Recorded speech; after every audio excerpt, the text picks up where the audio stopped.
Eu colaboro com alguns que a gente tem que respeitar a movimentação que houve ontem no país, os protestos, as manifestações. Isso faz parte do jogo democrático. Quero parabenizar os manifestantes, parabenizar as polícias militares por não ter tido acidentes, incidentes e por ter corrido tudo dentro da normalidade, o que é importante. A pessoa foi à rua, manifestou, deu o seu recado, voltou para casa e todo mundo pôde estar no outro dia pronto para ir trabalhar e pronto para poder continuar na luta de cada um nos seus ideais. Eu creio que o Brasil precisa disso, de democracia sempre. Eu vou falar aqui hoje, senhor presidente, sobre o projeto de lei que eu protocolei aqui do Senado, que é o projeto de lei número 533 de 2015. Esse projeto de lei, ele trata exatamente de um problema muito importante para nós, que é o problema das águas hídricos em nosso país. Então, ele cria as unidades de acumulação de recursos hídricos em rios de dominação da Federação Brasileira. O grande problema que nós temos hoje em nosso país é que a vazante das águas baixa e a usina não pode continuar gerando a energia necessária. Então, por causa disso, a gente, como engenheiro, eletricista que sou, estudioso da área, nós estamos apresentando projetos de barragem, de acumulação de água, antes das barragens, está certo? Para que essa água acumulada possa servir ali na frente quando da vazante das águas e que o rio não vai estar em condição de continuar gerando sua energia na plenitude que pode ser gerado, tá certo?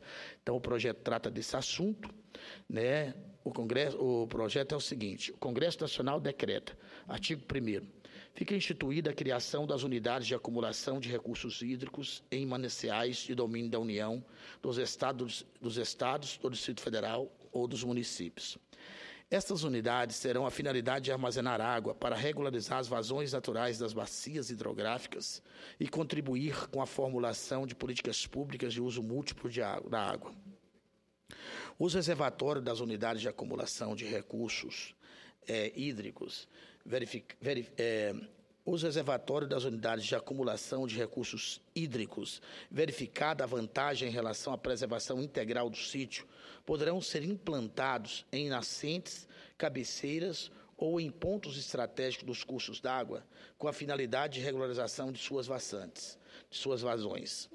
A classificação e a cessão das unidades de acumulação de recursos hídricos serão estabelecidos pelos órgãos responsáveis pela política de uso múltiplo dos recursos hídricos, de acordo com a competência federativa.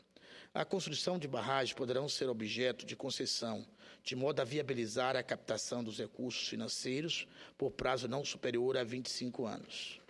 Artigo 4º.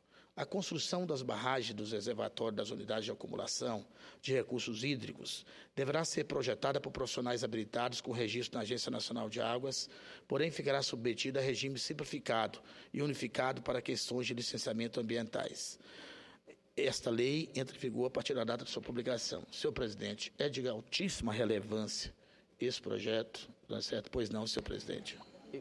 Permita-me parabenizar pelo projeto, senador Hélio José, porque nos últimos anos no país foi criada parece que até uma cultura de que esses reservatórios seria ruim para o meio ambiente, essa coisa toda, e veio toda essa discussão, e que o bom eram usinas a fio d'água e com baixo impacto.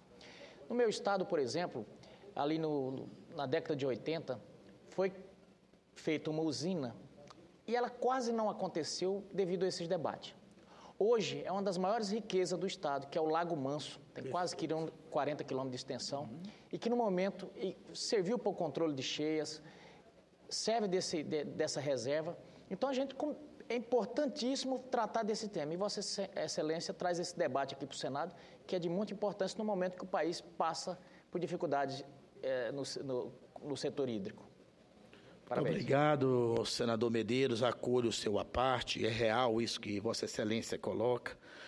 O Brasil passa por uma séria crise hídrica, né, e crise energética também. Então, como é uma barragem de acumulação, é um acúmulo de energia. Então, além de fazer a regularização da vazante, igual Vossa Excelência coloca, a gente ainda terá o acúmulo de energia que será utilizada no momento de crise, ok? A relevância dessa questão também, igual Vossa Excelência coloca, é exatamente o aproveitamento múltiplo das águas. Então, eu não tenho dúvida que aonde a gente faz uma barragem, torna-se um ponto turístico, torna-se um ponto de aproveitamento para os micro e pequenos empresários da área, tá certo? Desde que cuidado, desde que respeite ecologicamente o meio ambiente, não tem dificuldade nenhuma. Então, é um ponto de desenvolvimento, tá certo? Para uma área aonde estava, de repente, sem nenhum desenvolvimento. Então, um lago tipo de Manso, como você está falando, tipo outros lagos, outras barragens, ela traz também muitas vantagens. Não é só desvantagem do nível de inundar as águas. Por outro lado, ela vai tornar aquelas terras circunvizinhas mais caras, vai valorizar, vai ter melhor condição de desenvolvimento para a área.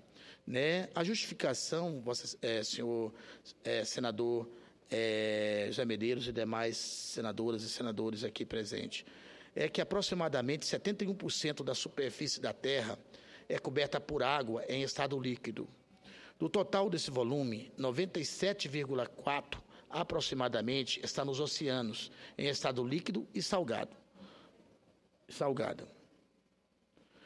O restante aparece nos rios, nos lagos e nas represas, infiltrada nos espaços do solo e das rochas, nas nuvens e nos seres vivos, que, contendo uma concentração de sais geralmente inferior à água do mar, é chamada de água também.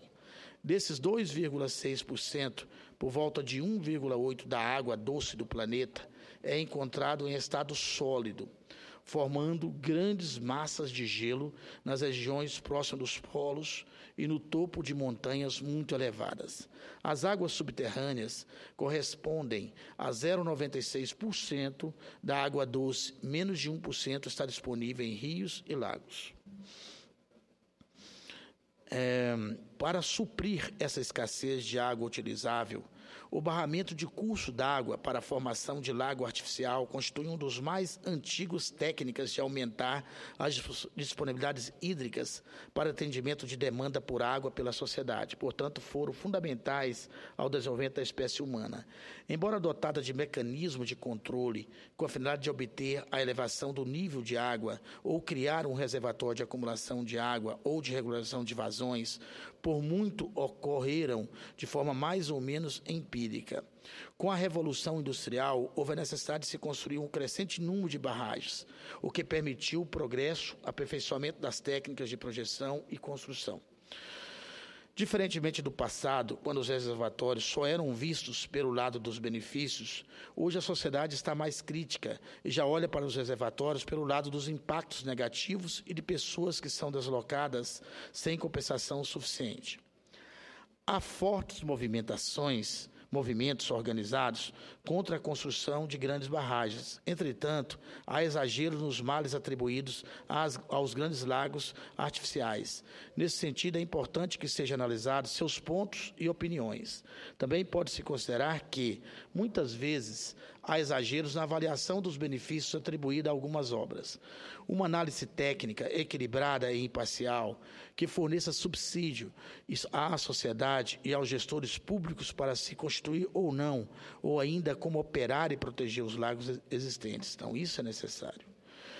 Questões sociais, ambientais, econômicas, sociais e de segurança abordadas como fatores de oposição à construção das novas barragens, dentre elas as desapropriações de pequenos agricultores e populações indígenas sem indenização compensatória e as alterações na forma da vida da população que resultam em empobrecimento devido à mudança brusca nas atividades.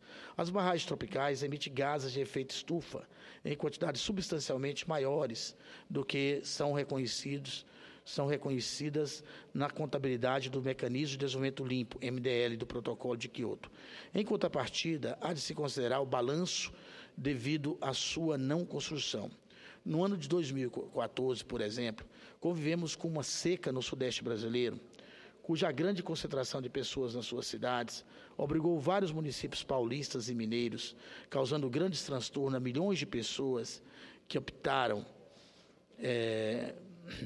que optaram por viver nas cidades, fato inexorável na evolução da espécie humana. Neste ano, os níveis de acumulação verificados em torno da metade do que se verificava em 2014, para este mesmo período, obriga-nos a reiniciar o debate sem paixões. Muito se criticou, senhor presidente, a construção de hidrelétricas, fonte principal para o suprimento da energia elétrica indispensável à vida nas cidades. Aqueceu-se a construção de usinas hidrelétricas a fio d'água, que ao não funcionarem regularmente o ano todo, obriga-nos a acionar usinas térmicas e petróleo, o quilowatt é caríssimo. Verifica-se, assim, que não se tem nenhuma vantagem adicional, pelo contrário, traz-se muito mais danos que as hidrelétricas com lagos de acumulação. Essa é a questão das hidrelétricas a fio d'água, Vossa Excelência, senador Waldir Raupp. As usinas do Rio Madeira e do Cararaú, que teve o nome alterado para Belo Monte, fornecem exemplos concretos indicando a necessidade de reforma desses conceitos do MDL. Das barragens a fio d'água, se espera que tenha menores emissões por quilowatt do que muitas barragens. No entanto, as emissões pelo acionamento das termoelétricas a hidrocarbonetos têm emissões muito mais significativas. A falta de análise que considere os agravantes em conjunto com as atenuantes nos deixa ver que, em muitos casos, que os impactos provocados por reservatórios geralmente são de pouca expressividade face aos benefícios que eles podem proporcionar. É preciso considerar ainda que a manutenção de uma carga hidrostática mais elevada sobre o terreno e o aumento da área para infiltração proporcionariam maior recarga de água em direção aos mananciais subterrâneos, fundamental para aumentar o escoamento de base e minimizando as oscilações de vazão em cursos d'água superficiais. A elevação do nível freático disponibilizar por efeitos de ascensão capilar mais água para as plantas, além de possibilitar fluxo de água subterrâneo suficiente para a manutenção da vazão e tornar perenes pequenos córregos sob a influência dessas águas freáticas. Com maior recarga dos aquíferos no campo, os reservatórios podem servir melhor ao seu mais nobre objetivo, armazenar quando o recurso é abundante ou usar no momento de escassez. Então, isso é importante. E a gente vê, por exemplo, senador Raupp, aquela questão do Acre. Se nós tivéssemos uma barragem de contenção, nós não tínhamos todo ano Rio Branco naquela crise, com aquele acúmulo de água dentro da cidade, tá certo? Que a gente poderia dar uma dosada na questão e controlar a vazão do Rio Branco, né? Então, isso é um pequeno exemplo da vantagem que nós teríamos de transformar essas barragens. Portanto, nada mais pertinente que se estimulem e facilite a construção de barragens rurais, objetivando o uso múltiplo das águas na bacia, que armazena problemas, que amenizam problemas de inundação em áreas urbanas de maior risco, implicando, assim, grandes economias. Este é o anseio da gestão integrada, ou seja, compatibilizar riscos e oportunidades na escala da bacia. Estou terminando, viu, senador Raupp? Se em ambientes urbanos sofre cada vez mais com as inundações provocadas pelas enchentes devido ao não planejamento, está feito e é praticamente irreversível. Pode-se armazenar esses excessos no campo, o que permitirá atenuar a onda de cheias nas cidades e aproveitar essas águas para irrigação nos períodos de escassez e realimentar os aquíferos, reservas que poderão ser usadas para o próprio abastecimento humano nas estiagens mais prolongadas. O projeto de uma barragem requer fundamentalmente análise e aplicação correta de 2 itens relevantes relacionados à segurança da barragem, quais sejam: 1. Estudos hidrológicos. Na bacia hidrográfica, em que determina a vazão máxima de cheia e o volume de armazenamento necessário à regularização da vazão. Então, os estudos hidrológicos que determinam essa vazão máxima. Estudos hidráulicos para dimensionamento do sistema extravasor, eliminação do excesso de água e dissipador da energia. Desarenador, eliminação dos resíduos do fundo ou ou esvaziamento do reservatório, e da tomada de água, estrutura para a captação da água prestada. Então, esses dois estudos, o hidrológico, que vai determinar a vazão, né, e o hidráulico, que vai determinar a boa utilização dessa vazão, estou concluindo, senhor presidente, são fundamentais para essa questão. A abordagem, de maneira simples, serve como ferramenta didática e não deve induzir a falsa impressão de que se pode projetar bem e competentemente sem experiência. Julgar corretamente os valores obtidos requer anos de estudo e prática. O auxílio a questões sobre métodos construtivos, cálculos estruturais, estabilidade geotécnica, percolação, dentre outros, deve ser obtido na bibliografia técnica e adequada ao projeto de barramentos propostos.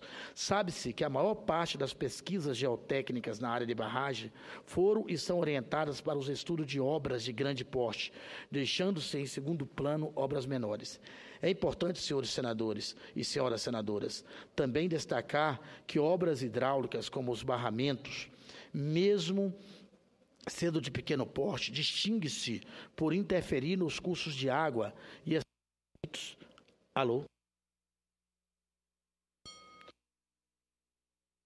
Alô? E estar sujeitas ao poder destruidor das enchentes, envolvendo riscos que jamais podem ser desconsiderados. Assim sendo, o dimensionamento de projetos e obras necessárias ao uso dos recursos hídricos deverão ser executados sob a responsabilidade de profissionais devidamente habilitados no Conselho Regional de Engenharia e Agronomia, sendo o licenciamento concedido mediante a procedimentos ambientais unificados e simplificados. Isso é que eu teria que dizer, senhores e senhoras senadoras, né, senhor presidente. Eu acho de grande validade, a gente tem que debruçar sobre isso com bastante tranquilidade. Esse projeto já está protocolado, já está nas comissões da Casa. Espero que Vossas Excelências possa relatá-lo com a tranquilidade e a celeridade que ele precisa. Muito obrigado. Por não, senador Raup. Eu pedi uma parte ao nobre senador Hélio. Pois não. Vossa Excelência aborda um tema importantíssimo para o nosso país. Nós sabemos que a energia mais barata, até o momento, é a energia de hidroeletricidade. Perfeito. Das nossas barragens, da nossa água. Perfeito. Porém, é importante salientar também, senador Hélio, que futuramente talvez a nossa matriz possa se inverter um pouco. Perfeito. É claro que não devemos abandonar a nossa matriz hídrica, porque nós temos um potencial muito grande. Você já falou aí das usinas de Santo Antônio e Giral, no Rio Madeira, da usina de Belo Monte, lá no Rio Xingu, e tantas outras. Mas futuramente, com a queda no preço das placas solares, de placas fotovoltaicas, da instalação de energia eólica, dos nossos ventiladores gigantes, que alguns chamam, que é a nossa energia eólica na costa marítima, sobretudo na costa marítima, que temos uma costa de 8.000 quilômetros de extensão, que poderia abastecer todo o Brasil só com energia eólica, e a solar aproveitando talvez algumas áreas do semiárido, onde não tem muita produção, e dá para compatibilizar hoje a produção na área agrícola e com geração de energia solar, e também aproveitando as lâminas d'água das nossas barragens. Com certeza. Não vou dizer que toda a lâmina d'água, mas grande parte dela, para não deixar tudo fechado, grande parte dela poderá ser aproveitado com instalação de placas solares. Claro. Eu acho que o futuro da nossa energia vai ser caminhar um pouco mais, já tendo em vista quase o esgotamento das nossos aproveitamentos hídricos, aproveitar um pouco mais, como a senhora falou, em vez de fazer usinas a fio d'água, turbinas a fio d'água, encher um pouco mais os reservatórios para poder gerar um pouco mais de energia. Mas na Amazônia também temos a dificuldade que é muito plana e, dependendo da altura da barragem, pode alagar uma quantidade muito grande de área. Então, foi optado por esse modelo de a fio d'água, turbinas bulbo, que geram com menos velocidade de água. Com menos velocidade, com menos... Já concluindo a parte, senhor presidente, então eu parabenizo Vossa Excelência pelo pronunciamento, acho que o caminho é esse mesmo, mas aproveitando também as nossas potencialidades nessas outras áreas, na área de energia eólica e na área de energia solar. Muito obrigado, senhor presidente. Muito bem acolhido seu à parte, nobre senador Raup. Né? Aqui a gente tem apresentado, eu mesmo, da minha autoria, apresentei 3 projetos de aproveitamento das energias solar, né, e eólica, e também do resíduo sólido de lixo, né, o resíduo orgânico. exatamente na facilidade, na facilitação dessa matriz energética, como Vossa Excelência coloca, que é fundamental esse avanço, né? E nós temos que baratear, atrair fabricantes de células fotovoltaicas para pôr um preço acessível à nossa dona de casa, ao nosso micro pequeno empresário, porque o potencial é gigante. Por exemplo, só para concluir, o senhor sabe o canal da transposição do São Francisco, pode pegar o canal inteirinho, colocar placa no canal inteirinho, nós vamos ter uma usina do tamanho de Furnas, tá certo? Gerando aquela quantidade de quilowatt, né? Só com essa questão. Muito obrigado, Vossa Excelência, muito obrigado, senhor presidente. Um grande abraço a todos.